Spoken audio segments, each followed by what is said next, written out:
여러분, 드디어 기다렸던 한국토지주택공사 2022년 신입사원 자소서가 공개가 됐습니다. 다소 바빠서 일을 하다 보니까 조금 영상을 늦게 업로드하게 되었습니다.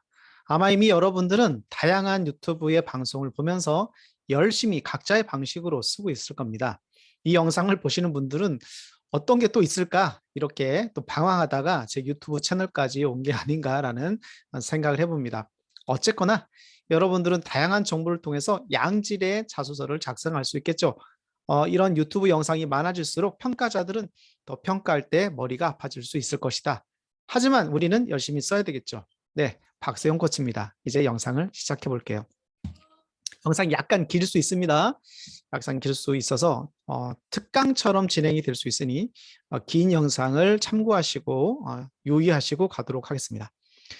자, 전체 자소서 항목을 봐볼까요? 1번부터 5번, 5번까지 항목들이 있습니다. 지원 동기, 경험, 경력 활동, 그다음에 준법 정신, 뭐 많이 나오는 거죠. 직업 윤리 관련된 부분들은. 그리고 네 번째 대인 관계, 다섯 번째 문제 해결 이렇게 나오고 있습니다.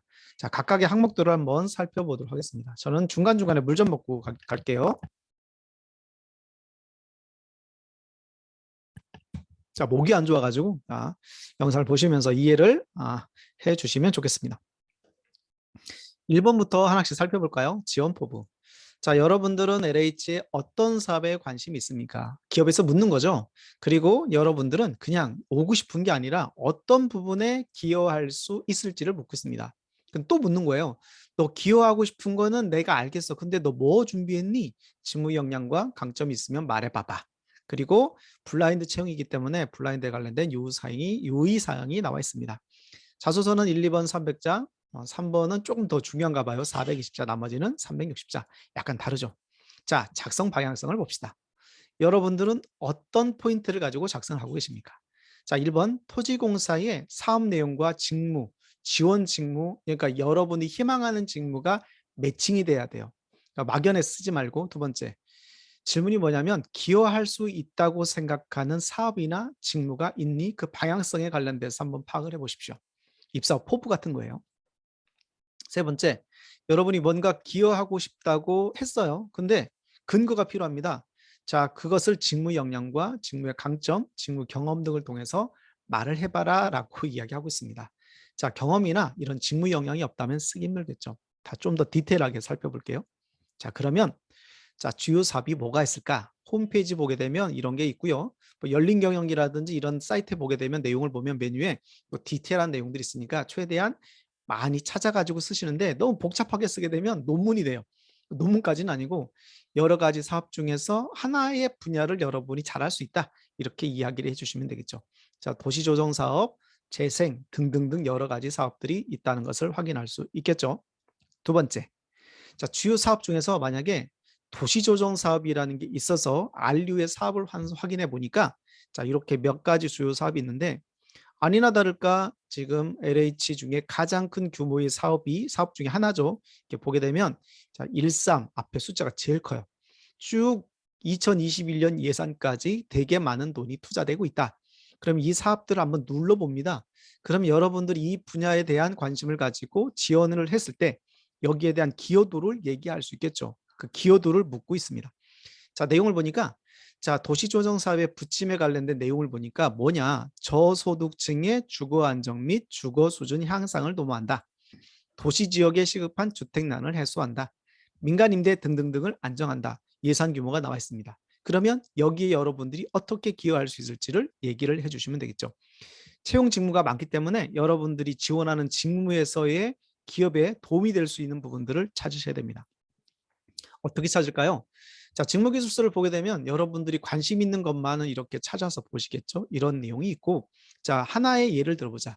도시계획이라고 하는 직무가 있는데 직무기술서에 이게 어떤 내용이냐면 직무수행 내용을 꼭 확인하라고 말씀을 드렸죠. 이 내용을 보니까 이 내용을 바탕으로 여러분들이 지원하는 직무의 비전에 어떻게 기여할 수 있을지를 작성을 해주시면 무난하게 작성이 가능할 것이다. 그러니까 직무별로 이렇게 이야기를 해주시면 됩니다. 자, 지원 동기의 세부적인 글 쓰는 방법들을 설명을 드릴게요. 자, 인트로 부분 어떻게 할 것인가? 세 단계로 설명을 드릴게요. 자, LH의 땡땡 사업에 저의 강점을 발휘하고 싶다, 기여하고 싶다. 이렇게 쓸 수 있겠죠.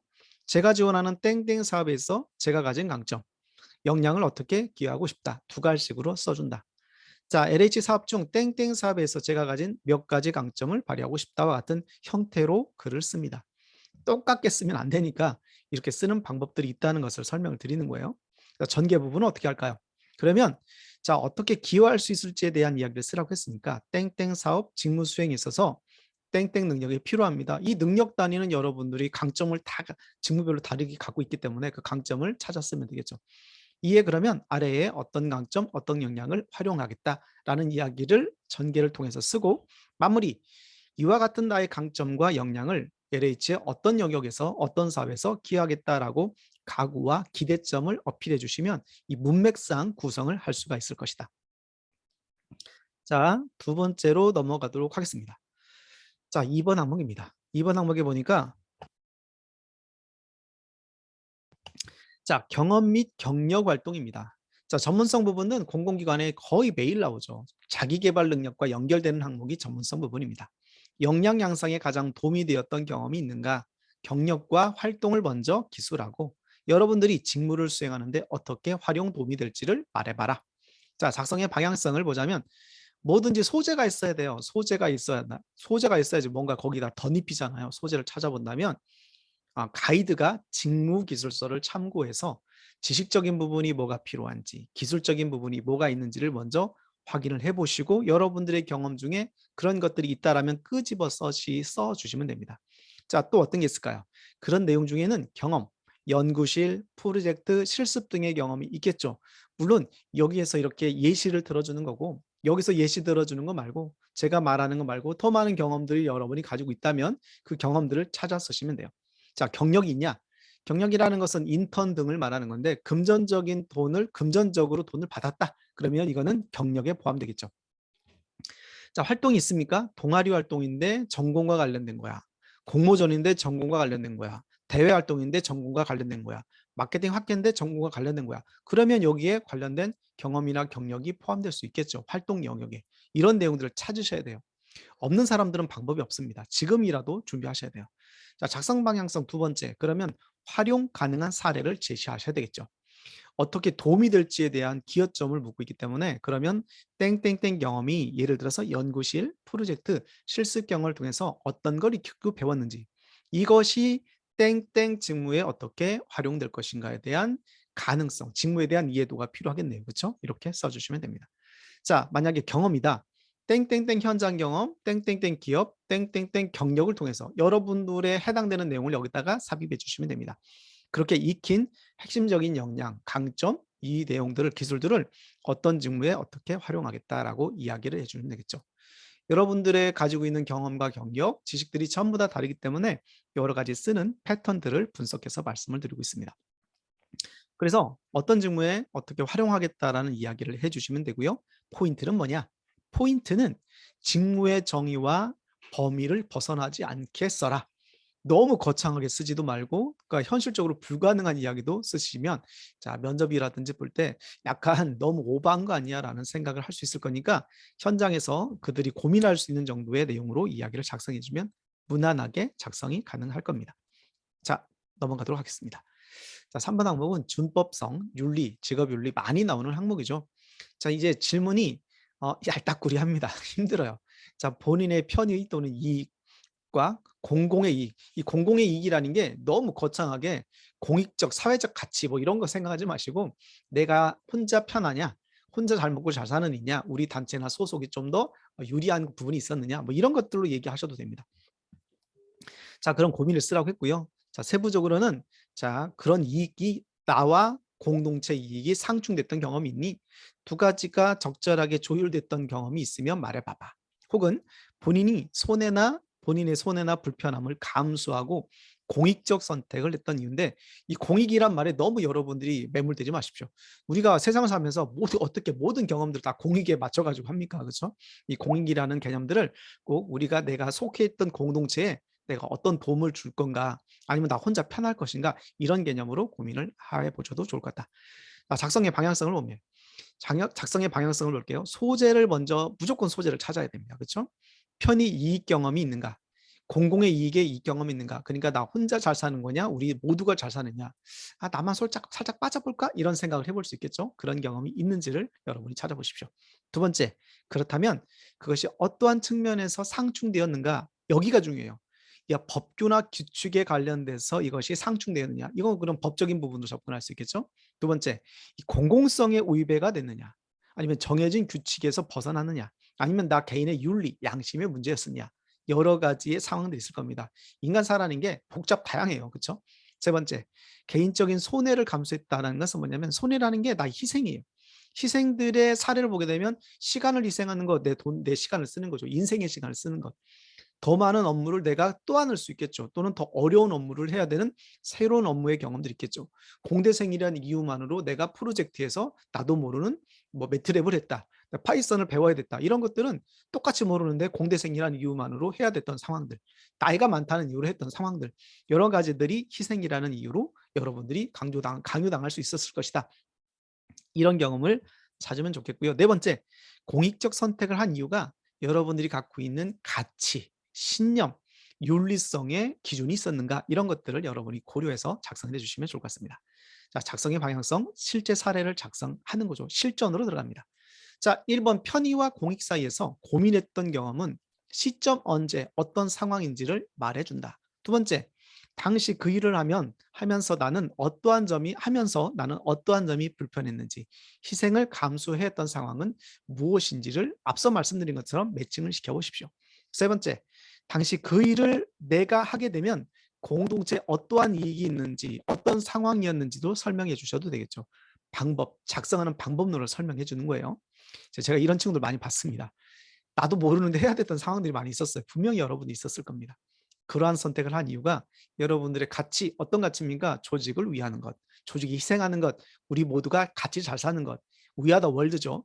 자, 또는 여러분의 신념, 준법성, 원칙, 생활진조, 가치관들이 연결되어 있는지 이런 것들을 써주는 거고요. 마지막 이런 가치가 앞으로 어떻게 지켜나갈 것인가에 대한 각오, 확신 등을 작성해 주시면 직업윤리 부분의 준법성 부분들을 쓰는 데 도움이 되실 겁니다. 자, 다음으로 넘어가겠습니다. 4번 항목입니다. 대인관계 능력. 많이 나오는 항목이죠.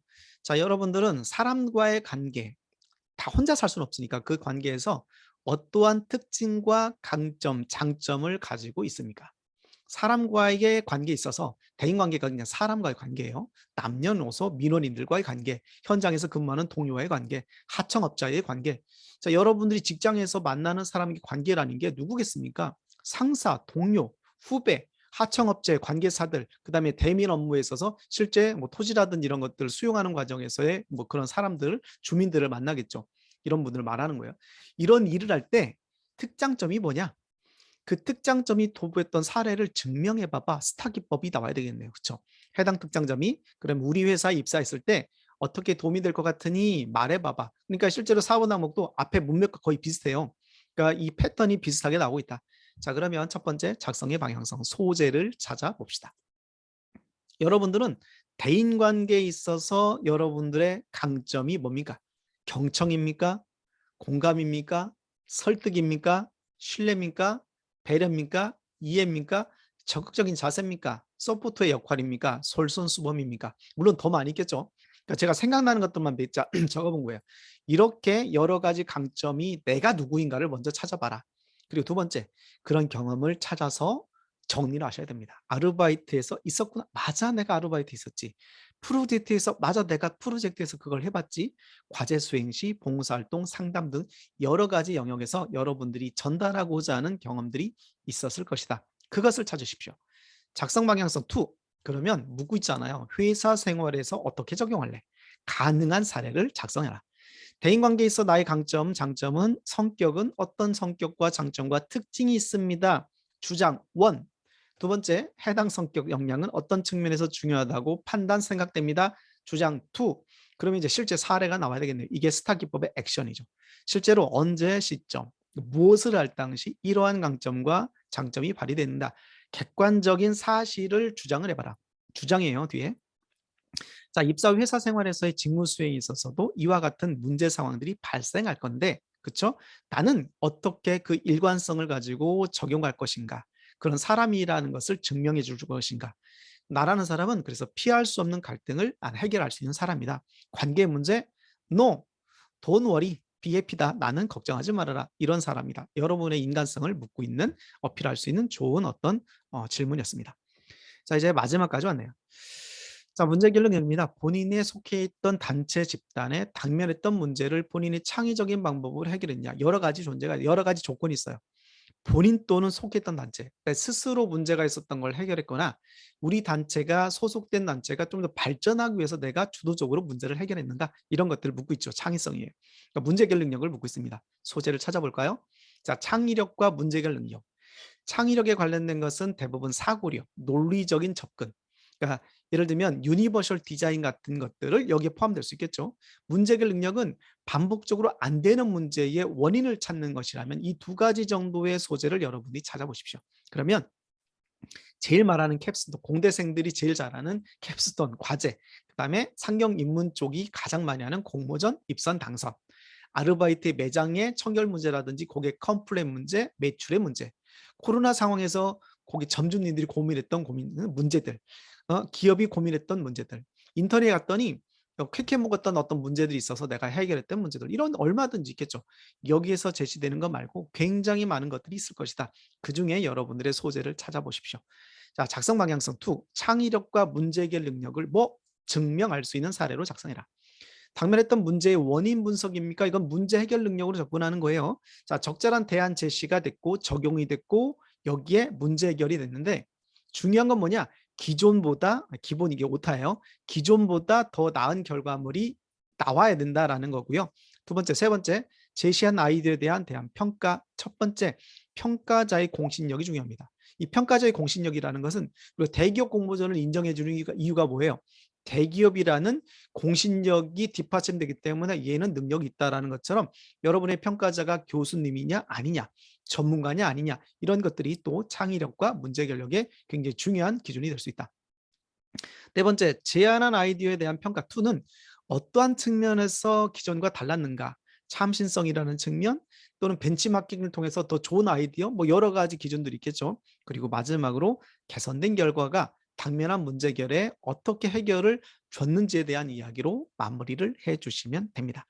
자, 이렇게 해서 좀 긴 내용이지만 5가지 항목을 쭉 한번 살펴봤습니다. 자, 여러분, 한국토지주택공사 오랜만에 나온 기업이고 우리 구직자들 특히 전문가 집단이라는 측면에서는 정말 좋은 기업이죠. 이 기회를 잘 살려서 참고 영상을 보시고 좋은 결과가 있으시길 바라고, 여러분들이 댓글에다가 구독이라든지 댓글에 궁금한 내용들 좋아요 버튼을 눌러주시면 또 동기부여가 되겠죠. 저 또한 이거 쓸 때, 작업할 때 도움이 될 거니까 그냥 가지 마시고 또 영상에다가 댓글 혹은 구독, 좋아요를 눌러주시면 제가 힘을 내서 더 많은 영상을 촬영하도록 하겠습니다. 자, 여러분들의 취업 성공을 응원하면서 취업 코치 박세용이었습니다. 화이팅!